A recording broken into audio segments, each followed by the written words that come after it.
Data harta kekayaan Irjen Ferdy Sambo tak terdaftar di LHKPN. Apa alasannya? Harta kekayaan Kadif Propam Polri, Irjen Ferdy Sambo tak terdaftar di situs laporan harta kekayaan penyelenggara negara, Komisi Pemberantasan Korupsi. Mengenai hal itu, KPK memberikan jawaban.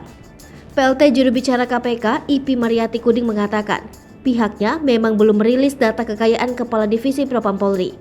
Diakui IP, masih ada beberapa dokumen yang harus dilengkapi, sehingga KPK belum dapat merilis harta kekayaan milik Irjen Ferdy Sambo. IP mengatakan sebenarnya KPK telah menerima berkas LHKPN Irjen Ferdy Sambo untuk tahun pelaporan 2021. Namun pihaknya masih merampungkan data kelengkapan LHKPN tersebut. Diketahui beberapa hari belakangan ini, Irjen Ferdy Sambo tengah menjadi sorotan.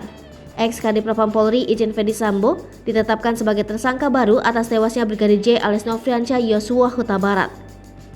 Kabar itu diumumkan oleh Kapolri Jenderal Listio Sigit Prabowo. Sebagai pejabat negara, sudah seharusnya Ferdy Sambo menyerahkan LHKPN ke KPK.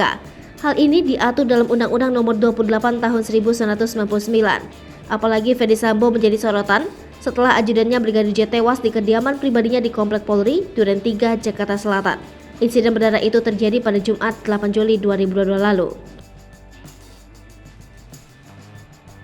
Hai pemirsa Sri Popo TV, jangan lupa komen, like, dan subscribe, serta tonton terus berita-berita terupdate lainnya ya.